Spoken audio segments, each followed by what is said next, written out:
문형배는 이재명 지시를 지금 수행 중인 것 아닌가는 생각이 듭니다.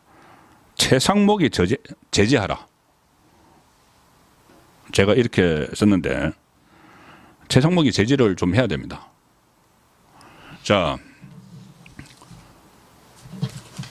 일단 지금 헌재가 지금 아주 이상한 일을 하고 있습니다.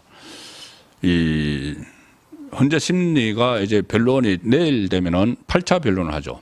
8차 변론을 하는데 그 다음 심리를 안 잡고 있습니다. 안 잡고 있고 오늘까지도 헌재 대변인이 잡힌 게 없다. 모르겠다. 이렇게 하고 있습니다. 그래서 지금 나오는 이야기가 뭐 한 번 정도 더 하고 바로 끝내려고 하는 것 아닌가. 그리고 한 20일 후에 그러니까 2월 말 3월 초쯤에 전격적으로 결론을 내리려고 하는 것이 아닌가. 이런 의심까지 들 정도로 헌재가 지금 앞뒤 보지 않고 마치 이재명의 지시에 따르듯이 이재명과 문형배 권한대행의 이 친밀 관계는 말씀을 드렸었죠. 자, 그래서 이게 상당히 의아한 그런 상황이 벌어지고 있는데 이재명 쪽에서 오늘 국회 측 대리인단 이거 정청래 쪽입니다. 정청래가 입장문을 어제 냈는데 이렇게 이야기했습니다. 윤석열 대통령에 대한 배려는 이번 주의 정인신문 절차로 충분하다. 이 가이드라인을 주는 거죠. 문형배한테 이번 주 그러니까 화요일 날 했고 내일 목요일 하는 걸로 충분하다. 끝내라. 더 이상 하지 마라. 이게 지금 이재명 쪽에서 문형배한테 가이드라인을 주는 거죠. 그래서 제가 지금 지시를 수행 중인 건가 이렇게 쓴 거죠. 그리고 신속한 변론 종결을 소망한다. 가이드라인을 딱 줬습니다. 그러니 지금 막 서둘고 있는데 지금 만약에 한 번 정도 더 하고 하면은 2월 말 3월 초에 선고가 되면은 70일 내지 80일 만에 재판을 끝내버리는 거죠. 헌재가. 그런데 지난 10년 동안 헌재가 선고한 탄핵 심판 6건 평균 심리 기간은 202일 그러면은 그 절반도 안 되는 7, 80일 만에 끝내려고 하는 겁니다.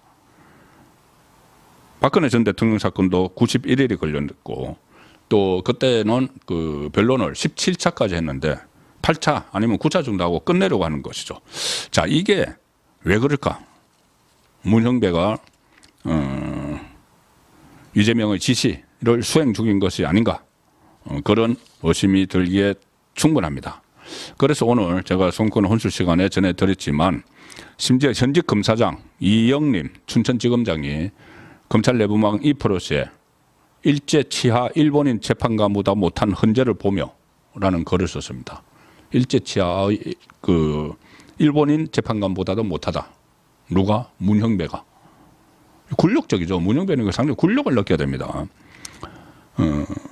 헌법재판 이영림 지검장이 이렇게 씁니다. 헌법재판소 문형배 재판관은 지난 6차 변론에서 정인신문 이후에 윤석열 대통령이 3분 동안 좀 발언을 하자고 요청을 했는데 단번에 거절했다. 아닙니다. 이제 돌아가십시오. 묵살했다. 대통령이 3분을 이야기를 하겠다는데 피청구인인 대통령의 3분 설명 기회마저 차단하고 대통령이 직접 정인을 심문하는 것도 다 불허를 했다. 그런데 그날 같은 날 정청래 요구에는 추가 의견 기한을 다 줬다. 이렇게 지금 헌재를 운영을 하고 있는데 이렇게 비유합니다. 이영림 지검장이 안중근 의사가 이토 히로부미 암살로 검거돼서 재판을 받을 때 그때 일제 치하의 재판부가 안중근 의사에게 일본인 판사가 안중근 의사에게 최후 진술 기회를 줬다. 그래서 안중근 의사가 1시간 30분에 걸쳐서 의견을 밝혔다. 그때까지 다 경청했다. 일본인 판사들이. 그래서 일본인 판사들은 안중근 의사가 스스로 이제는 1시간 30분 동안 이야기하고 나서 할 말을 다 했으니까 더 이상 할 말은 없다고 했을 때까지 안중근의 주장을 경청을 했다. 경청은 타인의 인생을 단죄하는 업무를 하는 법조인의 소양 중 기본이다. 문영배 당신은 기본이 안 됐다는 이야기죠. 뭐에 홀려가지고 뭐에 쫓겨가지고. 이재명이죠. 이렇게 이야기합니다. 이영림 지검장 이재명 이야기는 안 했지만 이렇게 이야기합니다. 간첩질을 해도 모든 주장을 다 들어주고 방어권 보장을 이유로 모 정치인에게 방면의 기회를 주지 않았느냐.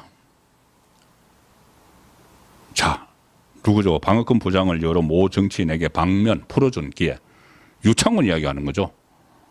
유창훈. 그때 유창훈이 뭐 방어권 이야기를 하면서 이 영장을 기각했죠. 아니 모 정치인에게 방어권 보장을 해주고 했는데 지금 현재는 윤석열 대통령에 대해서는 적법 절차와 방어권 따위가 중요하지 않다는 건가? 누군가의 이익을 위해서 누군가를 희생양 삼고 있는 것이 아니냐? 납득할 만한 답을 국민에게 내놔라. 누군가의 이익, 이재명의 이익을 위해서 누군가를 희생양, 윤석열 대통령의 희생양으로 삼고 있는 것 아닌가?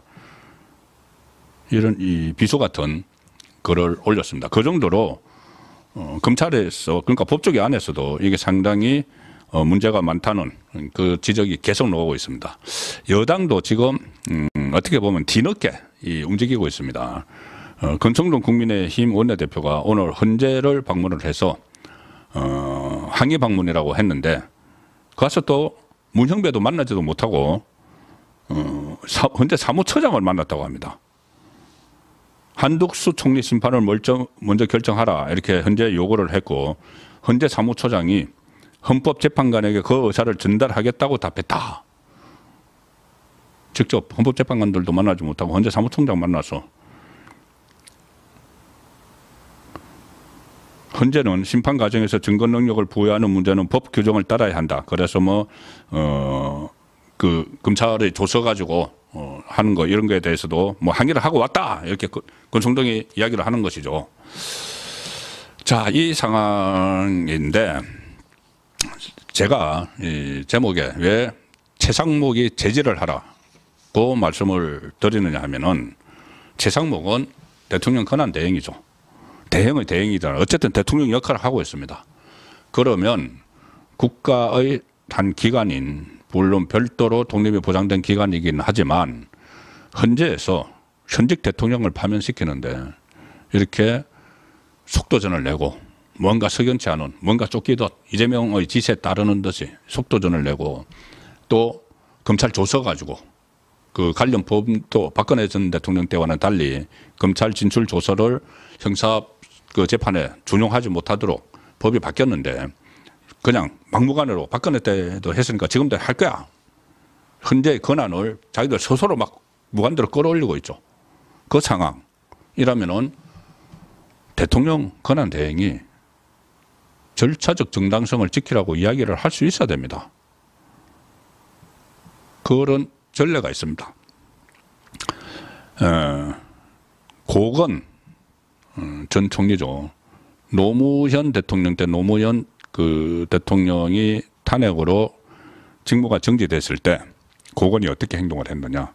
두 가지가 뭐 여러 가지 이야기가 있지만 두 가지가 있는데 해고록에 고건이 적은 내용입니다. 하나는 이름이 고건 해고록인데 거기에 이 노무현 탄핵 심판 기간에 그 직무가 정지된 기간에 권한 대행이 어떤 일을 했는지가 나오는데 그중에 눈에 띄는 게 이겁니다.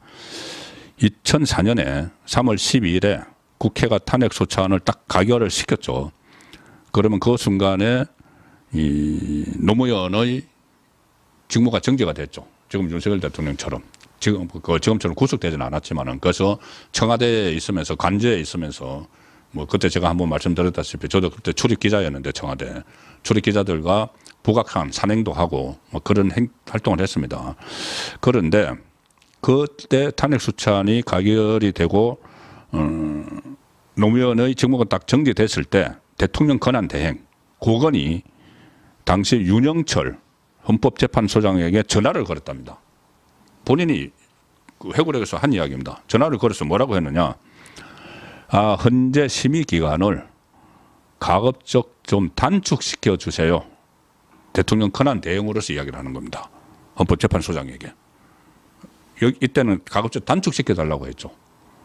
그래서 이제 기각될 확률이 높으니까는 빨리 직무에 복귀해야 되니까는 빨리빨리 심리하세요. 그거 좀. 이런 식으로 해서 실제로 윤영철 헌재 소장이 재판을 빨리 진행시켜서 한 2달 남짓 만에 결정을 해버렸죠. 복귀를 했죠. 그런데 지금 최상목 권한대행 이렇게 헌재가 조금 전에 검사장이 이 일본 일제치하 재판부와 비교를 할 정도로 어처구니없는 진행을 하는데도 최상목이 아무 말도 하지 않을 이유가 없죠. 고걸이 그렇게 한 전력이 있기 때문에 뭔가 경고를 하든지 해야 된다는 말씀입니다. 그리고 또 한 가지는 그때 고건이 이 노무현 대통령과 3차례 전화 통화를 했다. 왜 했느냐? 나중에 기각이 돼서 직무에 복귀하면은 국정을 좀 알아야 되니까 고건이 직접 보고를 하면은 법 위반이죠. 직무가 정지가 되어 있으니까. 그래서 전화 통화를 해서 대충 설명을 3번이나 해줬다는 이야기입니다. 편법적으로, 변칙적으로 직무 복귀에 대비해서 국정 보고까지 했다는 이야기죠. 직무가 정지가 되어 있지만. 그런데 지금 윤석열 대통령은 일단 인신이 구금되어 있는 관계로 그렇게는 못하더라도 국회의원들이 찾아가는 이것을 가지고 그 야당에서 내란 동조 세력 이렇게 프레임을 또 짜고 있는 이 상황에 대해서도 최상목이 직접 찾아가지는 못하겠지만은 어쨌든 고건이 했던 그 정도의 역할은 좀 해야 되지 않느냐. 특히 헌법재판소의 석연치 않은 이런 뭔가 속도전을 내는 이 문제에 대해서는 메시지가 나와야 될 걸로 저는 그렇게 판단을 합니다.